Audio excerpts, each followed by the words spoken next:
Look, my top rated book on confidence is called The Super You. I'm sending it to you, physical book, free. Go to the link down there. You got it. DreAllDay.com. Oh man, it's a beautiful day for you already, because you have tuned into the show where you learn the discipline of showing up every single day to do the work, confidence of putting yourself out there boldly and authentically, and the mental toughness to continue showing up, doing the work, putting yourself out there even when the outcomes you have expected to achieve have yet to be achieved. And on top of this, you're going to become the go-getter, person with the personal initiative to go make things happen instead of waiting for things to happen. We're going to put all this together in one package. And in that, you will have the mindset, the method, and the podcast known as Work on Your Game. My name is Dre Baldwin, also known as Dre All Day. Congratulations on tuning into today's episode. Today's topic is how do you establish a leadership role? Anywhere you go, any group that you happen to be involved with, how do you establish yourself as a leader? I get asked this question often from athletes who say, I want to be a leader on my team. I want to be a captain. I want people to look up to me and listen to me. But right now, they're not really paying attention. They don't listen when I say things. How can you become that leader? If you're in the business world, maybe you're a junior employee. Maybe you haven't been around as long as other people, but you could lead them. You could help them. You know some things that could help them out. Just because you're younger than them or haven't been around longer does not necessarily mean that you are not as skilled, maybe even more skilled. Maybe you have some things that can help them a whole lot if they will listen to you, but they're not really listening. How do you establish yourself as that leader in any group you happen to be a part of? Now, a lot of people talk about wanting to be in charge. A lot of people talk about wanting to have more responsibility. And sometimes they say this because they have the vision and they have certain goals that they want to bring the group to. But other times people say this because it's not really because they want to lead, because they have a problem with the person who is in charge, right? They got a problem with the coach, or they have a problem with the boss, or they have a problem with the group leader or the project manager. They don't really want the spot themselves, but they rather them be in charge than whoever happens to be in charge right now. That person may be a jerk. You're just not getting along with that person. But maybe is a third situation. Maybe one day you will be thrust into a leadership position that you didn't even want. You weren't even trying to become the leader, but for whatever reason you get thrust into that position. Here's what you do to make sure you establish yourself as the leader. Even though you may be given the title of boss or supervisor or project manager or coach or team captain, none of those actually makes you a leader. What makes you a leader is when people decide voluntarily to follow you. Follow your lead, do what you say, do what you do. That's what makes you a leader. It's not a title. It is not about a certain amount of money or a certain amount of seniority.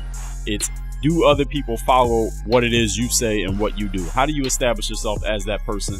That's what you're going to learn today. If you got your pen and paper ready, your digital files ready, make sure you're taking notes on today and every episode of this show. Point number one, you got to know your job inside and outside 100%. A leader has to know everything that's going on in the room. They got to know everything that they're supposed to do. They got to know everything that everybody else is supposed to do. So if somebody else messes up and doesn't do their job, you know about it and you're checking on it and you're on top of it. In the book Relentless by Tim Grover, which is a great book for any athlete when it comes to mental toughness and leadership mindset, or at least a certain type of leadership mindset, alpha dog type of leadership. There's a story of Michael Jordan. One day there was I believe it was a playoff game. During the playoffs, Jordan had played 48 minutes in a game. The next morning, the Bulls had practice.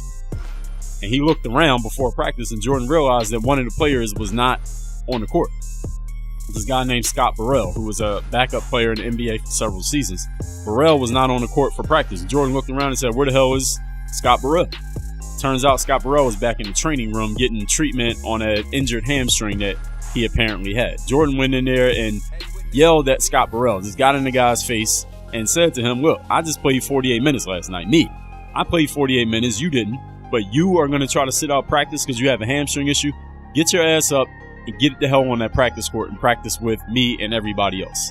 And I think the ending to that story, Tim Grover didn't tell, but I think the end of the story was Scott Burrell participating in practice that day. And the point I'm making in sharing that story is that not only are you responsible for you and doing what you're supposed to do, but you know what everybody else's job is in that room. Whether it's 12 people, 3 people, or 100 people, you know everyone's responsibility. And if you don't, you find out that they're not doing it right, you do something about it. So this is what being a leader is about. It's not about just saying, well, I did my job. It's not my responsibility to say what they're supposed to do. You are your brother's keeper in this situation, or your sister's keeper.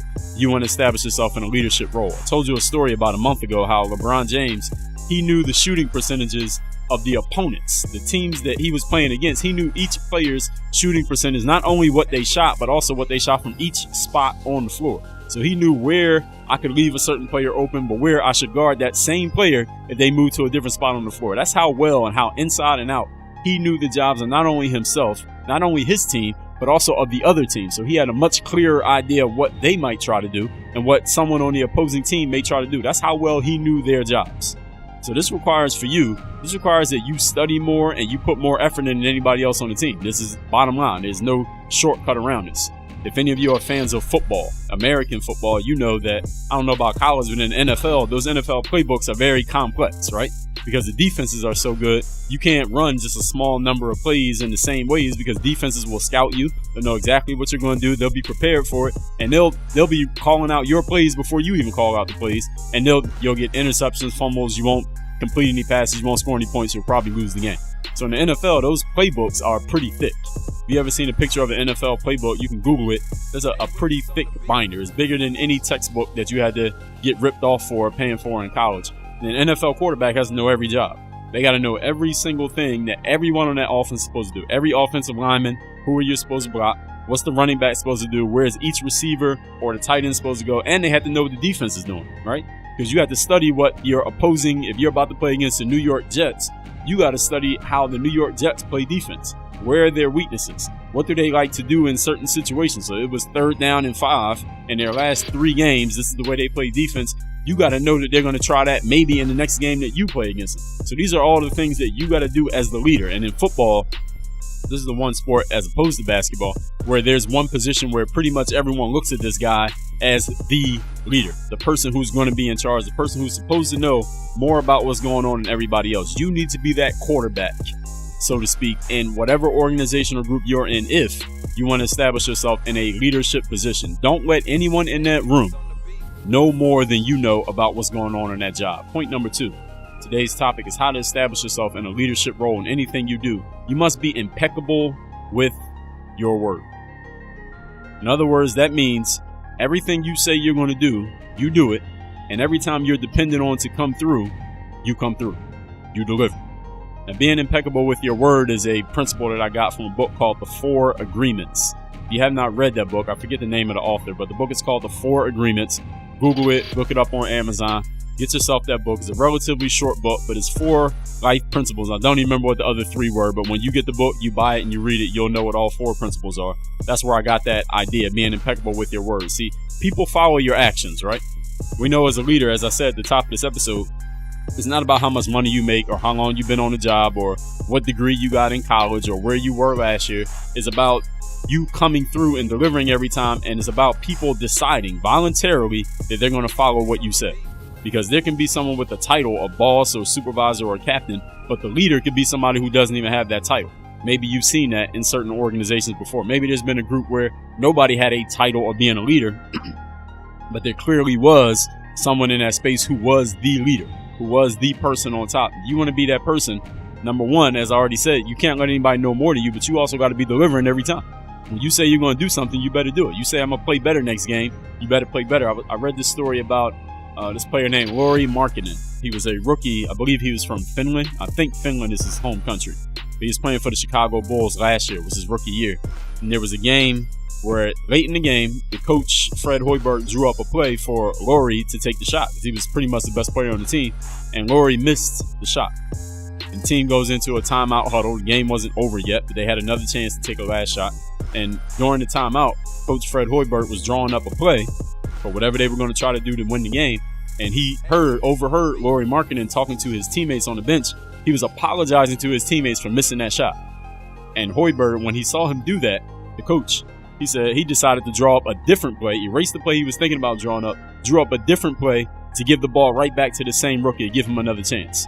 And when Lauri Markkanen and all the players saw the play that Hoiberg was drawing up, Lauri Markkanen announced in the huddle, "Coach, I will make the shot this time." And then he went out there and he made that shot. Now, had he not come through, not maybe, but definitely, he couldn't go announce, "I'm going to make the shot again" anymore, because everybody would have remembered the first time he said it and he didn't come through. But because he said it and he did come through, Now, next time he says it, everybody's gonna believe him, and maybe he's bought himself a little bit of cushion, right? Maybe the next 3 times he says it, people may believe him just because he delivered on what he said he was going to do, and when he was dependent on, he came through and did his job. Now, this does not mean that you're going to be perfect. As I just said, marketing missed it the first time. Doesn't mean every time that you're dependent on, or every time that, even maybe times you say you're going to come through, doesn't always mean you're going to. But people should know you as a person who will. People should know you as a person who can deliver. Like Michael Jordan, during his career, there was a commercial in the 90s, many of you may remember, where he detailed all the times he was trusted to take the final shot and he missed the final shot. How many times he tried to take over the game and dominate and just failed to do so, and the Bulls ended up losing those games. And the whole idea was, Jordan was saying, all these times that I failed is the exact reason why I succeed. So not only does it mean, there's a couple things that it means. Not only does it mean that you don't have to be perfect, but it also means, as the person who's dependent on, you should have a solid track record. Let's put it that way. Okay, nobody's gonna bat 1,000 in life. At least if you're not doing anything consistent. If you're doing anything consistently over and over again, you're not gonna bet 1,000. But make sure you're consistent in people knowing, okay, we are better off letting this guy try to come through than letting anybody else try to come through. That's the best way I can explain that one. Being impeccable with your word. Even when you didn't give your word, you're just counting on because you're the best, because you're the one with the ball, because you're the best opportunity for the team. Deliver as more often than you don't deliver. People will follow your actions, not your words, and you cannot inspire anyone else if you are saying things and not actually doing it. Or if you claim to represent something, but you're not really representing it. People can see right through that when you're not, so make sure you're delivering. Point number 3. Today's topic is how to establish and maintain a leadership role in anything you do. Put the group before yourself. This is an important one, especially for you up-and-coming athletes. So almost every time I hear from an up-and-coming athlete, the question is never, actually I won't say never, but I'll say 88% of the time, the question is not about how do I make the team better. It's not about how can I help us win games. It's not about how can I make sure this organization is better after I'm gone than it was before I got here. The question is usually not about that. 88% is actually being very generous. I would say 95% of the time, the question is about, Dre, how can I be better? How can I score more points? How can I get scouted? How can I go play professional basketball? How can I get drafted to the NBA? How can I get more attention to myself? Usually when an athlete comes to me asking for help, they're looking for ways to make themselves look better. They're not asking how can I make the team better? How can I make the group better? But if you want to establish yourself in a leadership role in any organization, I don't care if there's only 2 people in the organization, the overall goal that you are driven by has to be about the group and not about yourself. I've told you the story before.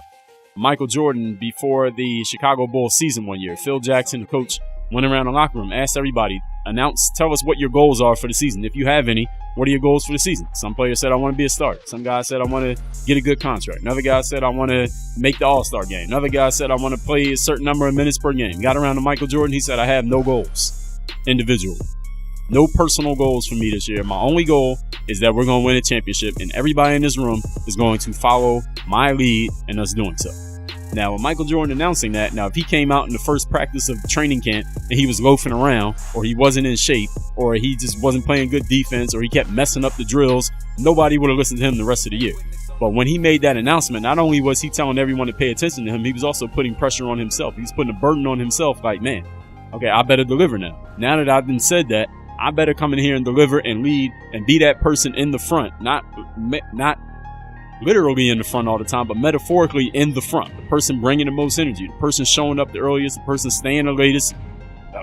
What is the word I'm looking for there? I forget the word I was even looking for in saying that. But I'm the person who's always in the front. I'm the person who's leading. I'm the person who's going first. I'm the person who everyone is going to follow my lead. He had to make sure he lived up to that. Kobe Bryant, there was a story also in the same book that I mentioned earlier, Relentless by Tim Grover, where Dwight Howard had gotten traded to the LA Lakers a few years ago. I believe it was 2012, I think.